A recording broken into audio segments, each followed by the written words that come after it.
सर्वांना जय हिंद, जय महाराष्ट्र, जय हिंद, जय भारत. आज सकाळच्या 9 वाजताच्या इन डिजिटल न्यूज चॅनल लाईव्हच्या बातम्या,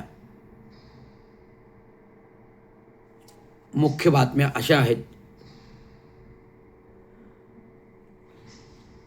खारघरमध्ये उभे राहणार भारत आफ्रिका व्यापार केंद्र.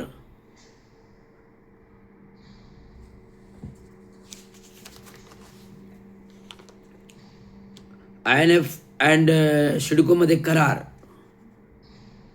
अखेर अंबरनाथमध्ये कोडे सुटले, शिवसेना भाजपच्या गळ्यात गळे.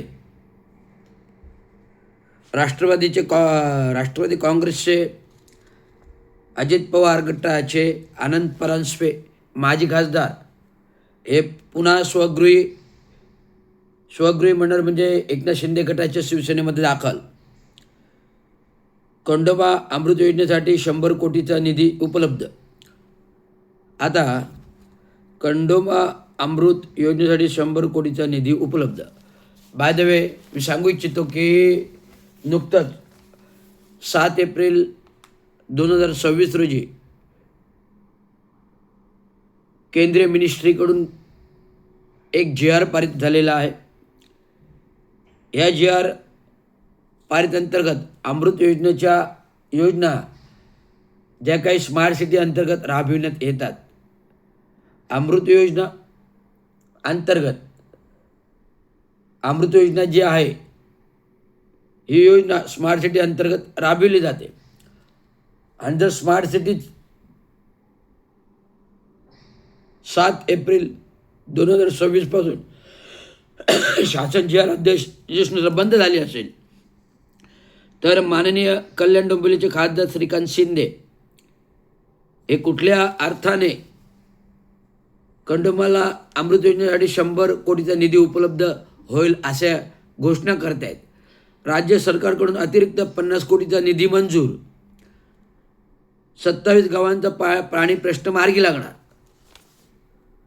कल्याण डोंबिवली महानगरपालिका क्षेत्रातील 27 गावांना पाणी पुरवठा करण्यासाठी योजनेसाठी राबविण्यात येण्यात असलेल्या अमृत योजनेचा उर्वरित कामासाठी राज्य सरकारने नुकताच 50 कोटी रुपयांचा निधी अतिरिक्त मंजूर केला आहे. महापालिका 50 कोटी रुपये आणि राज्य शासन 50 कोटी रुपये असा 100 कोटीचा निधी अमृत योजनेअंतर्गत पाणी योजना आणि वगैरे साठी वापरण्यात येणार आहे. चांगला आहे. पाण्याचा प्रश्न आहे, दुर्भिक्ष आहे आणि पाण्याचे प्रकल्प पुन्हा पहिले राबविले पाहिजेत. चांगलं आहे. पाण्याचे नियोजन प्रकल्प आहेत आणि पाणी आवश्यकता आहेत, कारण पाण्याचे दुर्भिक्ष आहे. आणि जर अमृत योजनेअंतर्गत जर 100 कोटी रुपये या प्रकल्पाला कल्याण डोंबिवली महानगरपालिकेला मिळत असतील तर श्रीकांत शिंदेंचे मी अभिनंदन करतो. राज्य शासनाचे अभिनंदन करतो, केंद्र शासनाचे अभिनंदन करतो, ज्यांनी 50 कोटी मिळवून दिले. परंतु 7 एप्रिल 2025 मग GR काय म्हणतो की स्मार्ट सिटी बंद करण्यात आलेल्या आहेत. राज्यातील, देशातील महानगरपालिकांमधील, राज्यातील महानगरमधील स्मार्ट सिटी बंद करण्यात आलेल्या आहेत. मग ह्या योजना आता कशा प्रकारे राबविणार हा एक प्रश्न आहे. इंटिग्रेटेड डाटा सेंटर पार्क आणि AI कॉम्प्युटर हब उभारणार असं राज्याचे मुख्यमंत्री देवेंद्र फडणवीस यांचे बातमी आहे. कालच विविध राज्याच्या, महाराष्ट्र राज्यातील विविध जिल्ह्यातील स्वीकृतच म्हणता येईल विधान परिषदचे सदस्य बिनविरोध आले का नाही आले माहीत नाही, पण निवड झाल्यामुळे या 10 सदस्यांचं अनेक आमदार सुमित्रा पवार जे पुण्यातून पोटनिवडणुकीतून निवडून आले भरघोस, त्यांचा शपथविधी झाला.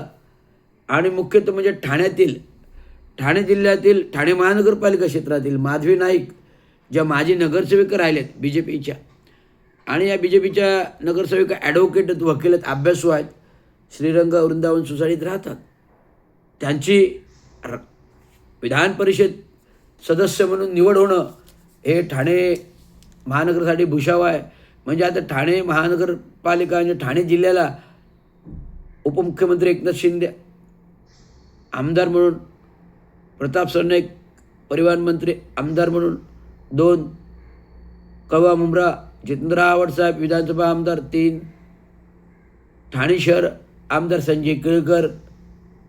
आता आणखी 5 आमदार विधान परिषदेचे 5वा न म्हणणार 6वा शिक्षक मतदारसंघाचे आमदार निरंजन डावखरे आणि आता विधान परिषदेचे सदस्य माधवी नाईक, हे 5 आमदार ठाणे शहराच्या विकासासाठी आता येणार आहेत.